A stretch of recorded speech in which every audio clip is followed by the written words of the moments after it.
Hi, it's Nicole. I shared my overarching reading goals in a video at the beginning of December. Now it's time to do more detailed planning. I love planning, it's one of my favorite things to do. To recap very briefly, my goals for 2023 are English classics, Shakespeare, Greek and Roman myth, and the Bible. You can watch the video to find out how I decided on those. I've sat on them for a month and I'm still happy, so now I feel it's fairly safe to share the reading lists, or as you will see, a reading table. The titles will no doubt change a little. The order I read them will definitely change over the coming month. There are also still some gaps and question marks, but I put this down as a starting point. We'll look through the table in a bit more detail in a minute. A few thoughts to share with you before we do that. As soon as I started to put this table together, it struck me that a year really is not very long.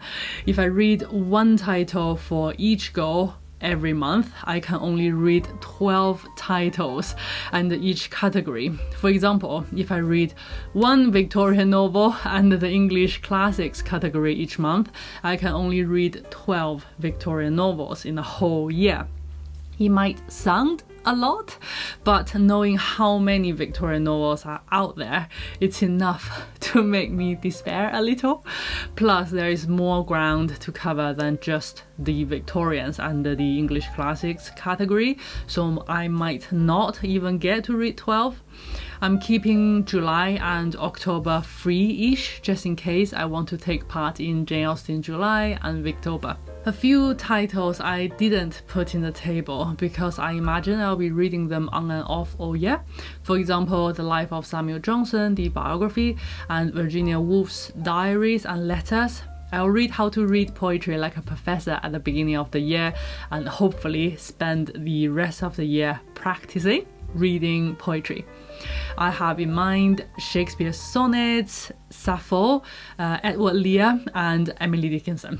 I read just under 90 books in 2022, and that's about 10 fewer than 2021, which is a success.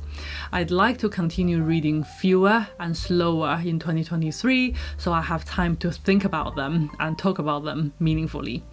If I fill the table with one title in each cell, that means one title per month under each goal. I should read about 48 books, but I'll definitely read more contemporary novels as well, so let's see how that goes. You lot often send me recommendations and I started struggling to keep track of them, so I made a table specifically for this purpose. I'll put all your recommendations in here so I can always find them in the future. Now, let's look a bit closer at each goal. For English classics, my question was, shall I prioritize authors whom I've never read before, or shall I prioritize big names like Charles Dickens and Virginia Woolf, even when I've read their works already? I think at this stage, I'm still trying to meet as many authors as possible. So, a few of you commented that I've never so far talked about Anthony Trollope. That's because I haven't read anything by him so far. I've made a start with The Warden. I came across this one in my local library. It's the first book in a series and it's also quite short. I first heard of George Gissing and The Old Women during lockdown in a podcast episode. I worked from home during lockdown and every day I would go out for a walk during my lunch break. I live in a city, but fortunately we have a random bit of man-made marshland in walking distance, so I'd have a stroll there every day and listen to audiobooks and podcasts. I was introduced to loads mostly less well-known but worthwhile books and authors from the past, like Barbara Pym, Picnic at Hanging Rock, George Gissing, and The Old Women among them. The Diary of a Nobody was introduced by Katie from Books and Things. I got 2 secondhand copies from 2 separate occasions. I got this one first, and then I came across this one And this one has illustrations in it, so I bought it as well. Virginia Woolf first introduced George Meredith to me in an essay called On Rereading Novels. She lists Meredith along with Tolstoy and Flaubert and Dickens and Henry James as the masters. I know and have read all the rest, but at that point I hadn't even heard of George Meredith, so I've been very curious about him since. I'll try to read his The Egoist, I think it's called. I feel like I can't leave Walter Scott any longer. If you've read any of his books, please let me know what you think. And if you've read a lot of his books, could you please advise me where to start? Same with Elizabeth Gaskell. I read North and South. Where shall I go next? In my goal setting video, I said I'd like to read Paradise Lost or The Fairy Queen, but I didn't put them in the table. With the unfamiliar category of ancient Greek and Roman literature, I didn't want to overwhelm myself, but I might dip into the Canterbury Tales. I found this in a secondhand bookshop in Keswick last summer, if you've seen my vlog. This version is a translation into modern English prose by David Wright in 1964. I flicked randomly to the Knight's Tale, and it says, "The old legends tell us there was once a duke called Theseus, who was lord and ruler of Athens. In his time there was no mightier conqueror under the sun. He had overrun many rich kingdoms, and by his generalship and knightly valor had conquered the land of the Amazons, then called Scythia, and wedded Hippolyta, their queen, whom he brought home with him to his own land in the greatest pomp and splendor." These are characters from A Midsummer Night's Dream. Everything is leading to Shakespeare. For Shakespeare, I compiled these titles out of purely practical reasons. These are the shows that I might have an opportunity to watch this coming year. Both Shakespeare's Globe in London and RSC in Stratford-upon-Avon have only announced their winter season, so I've only planned until May. The Tempest will be a reread. I got next to nothing out of it last time. I'm sure it will be better this time. I remember reading Mary and Charles Lamb's retelling of The Winter's Tale, and I wrote down at the end, why is this called The Winter's Tale? I look forward to finding it out. I first heard about Titus Andronicus from Jonathan Bates, mad about Shakespeare. He himself was turned into a huge admirer of this tragedy by a production in London in 1988. It's a very gruesome play, which Dr. Johnson had condemned as so barbarous in its general massacres that it could not possibly have been by Shakespeare. Jonathan Bate disagrees with Johnson and sees it not a self-indulgent spectacle of barbarism, but a profound meditation on how human beings cope or fail to cope with extreme suffering. I read about Cymbeline and Alfred Lord Tennyson in Jonathan Bates' memoir as well. The memoir of Tennyson by his son records that on his deathbed in 1892, the dying poet laureate asked for his Shakespeare. He opened it at these lines, which he said were the tenderest that Shakespeare ever wrote. He was too weak to read them aloud one last time, saying only, "I have opened it." His family buried him with his copy of Cymbeline laid on his chest, where it had been when he died. I quote Jonathan Bate directly, so you can get a glimpse of this favorite book of mine and hear a little of his writing voice. For Julius Caesar, I feel like I need to at least read the Wikipedia page and learn some history about him before going into it. And as I said, I will also be dipping into the sonnets. For ancient Greek and Roman myth, I am going to read Metamorphoses by Ovid because of its influence on Shakespeare. In the further reading at the end of A Midsummer Night's Dream, it says, Ovid's Metamorphoses profoundly shaped Shakespeare's writing of the play.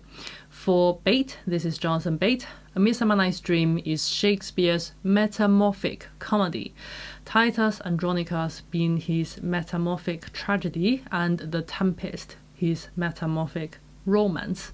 All the Greek titles are recommended by Jean from Jean's Thoughts. She made a super helpful video for beginners in Greek myth. I will link it. I'm going to start with Aeschylus Oresteia, and I'd like to read all three parts one after another. According to Jim, Greek tragedies are usually written and performed in three parts. Oresteia is the only Greek tragedy where all three parts of the play survived in their entirety. I was a bit intimidated by the unknown, but during Christmas holiday, I listened to a BBC radio adaptation. It was excellent. It was an adaptation, so it wasn't a line-by-line performance, but the dramatization and the production are both superb. It was such an encouraging starting point of my ancient Greek journey. Now I imagine the three parts of Oresteia as a 3-episode mini TV series, like the BBC's Sherlock Holmes. I have a good feeling about it, and I'm very excited to go into the text. In one podcast episode by Folger Library, Jonathan Bate talks about how Shakespeare made use of ancient Greek and Roman stories, just like how a contemporary novelist would make use of Shakespeare. For example, in Hamlet, Shakespeare contrasts a determined revenging son with a very indecisive revenging son. I look forward to reading ancient Greek and Roman stuff for their own sake, but also because they will help me to get Shakespeare more. I'm very excited. I didn't put the Bible or the Bible books in my reading table because I will be reading it all year round. I might not finish the whole Bible in 1 year, but I will keep going. If you know of a good Bible reading plan, please let me know. I also want to get back into the habit of listening to the Bible Project podcast, which I think is brilliant as well. These last ones are mostly secondary readings that I believe can help me understand the primary text. To help me understand Ovid, I'm going to read Ovid from a very short introduction series. A very short introduction series cover a huge variety of titles, all subjects under the sun. That's an exaggeration. They are written by experts in that field. Some are more academic. I'll show you some of mine. Some are more accessible. I actually met Jonathan Bate through his English literature, and I remember very clearly that I learned about Dr. Johnson in this little book as well. I will let you guess if this is on the academic side or on the accessible side. We'll see how this one goes. The Genius of Shakespeare and How the Classics Made Shakespeare are both by Jonathan Bate. The first is a biography of Shakespeare, and the second discusses the influence of Greek and Roman myth on Shakespeare's work. The Year of Lear is recommended by B. Hart, one of the viewers. She recommended Thomas C. Foster to me, and I absolutely loved one of his books and learned loads, so I trust her judgment. I will also read How to Read Poetry Like a Professor, also by Foster, also recommended by B. Hart. Thank you very much. If you watched all the way to this point, I'd like to discuss with you about the future direction of this channel, just a little bit. I've been in the BookTube community for a year, and I'd like to, at the beginning of a new year, clarify the goal for my channel. Like my reading, I set the goals first, then I planned the reading list accordingly. Same with this channel, I set the goal first and then I plan the content. Here's my goal, tell me if you like it. I want you to feel like getting up and taking books off the shelves and start reading after you watch my videos. How am I going to do that? I'd like to be schoolmates with you as I continue to be an amateur in literature. What does it mean? I quote C.S. Lewis. It often happens that two schoolboys can solve difficulties in their work for one another better than the master can. The fellow pupil can help more than the master because he knows less. The difficulty we want him to explain is one he has recently met. The expert met it so long ago that he has forgotten. I haven't got an English degree. I only started to read Shakespeare from about a year ago, and I'm brand new to Greek and Roman myth. I am an amateur and I do not always understand correctly or always have the answers. If that's the case, what have I got to say to you? My hope is to be your fellow schoolmate who knows less than the master, and as a result be able to understand your frustrations and hopefully explain things a bit better. For example, I read Ulysses in 2021 for the first time and it was a struggle. As a beginner who has no English degree and no literary background, I felt my way around the subject and did a lot of homework, which meant I could share my experience and tips with my fellow Ulysses first-timers in a video. Another example, as I started to read Shakespeare's plays in a short space of time, I collected 6 or 7 different editions. I was able to compare them from an amateur perspective and recommend which one I think suits beginners best. I know most of you are not English literature lecturers or scholars. Most of you read for knowledge and pleasure, as I do. But I also know that many of you take reading seriously. There's nothing negative about the word amateur as C.S. Lewis uses it. Austin Kleon says in his book, Show Your Work, the amateur is the enthusiast who pursues her work in the spirit of love, regardless of potential for fame, money, or career. And above all, I want to share my reading experience and thought process with you. We can compare notes. That is the goal of my channel, being enthusiastic about reading classics together like schoolmates. If this sounds good to you, I do my best to make videos with you in mind. Paraphrasing C.S. Lewis again, I will speak as one amateur to another. I will talk about difficulties I have met or lights I have gained when reading classics, with the hope that this might interest and sometimes even help you. Lastly, if you'd like to see some fragments of my daily reading, scattered thoughts and ideas, and maybe some behind-the-scenes stuff, I just started a Twitter. I choose not to use Instagram personally because making the grid pretty takes so much time and so much effort that it becomes not spontaneous at all. For me, definitely, I really tried and couldn't make it work. Plus, I think text might work better if I want to talk about books, which I usually text. So if you use Twitter already, please say hello. I'm rather lonely there at the moment. If you'd like to know how I decided on my 2023 reading goals, I explained a little more in this video.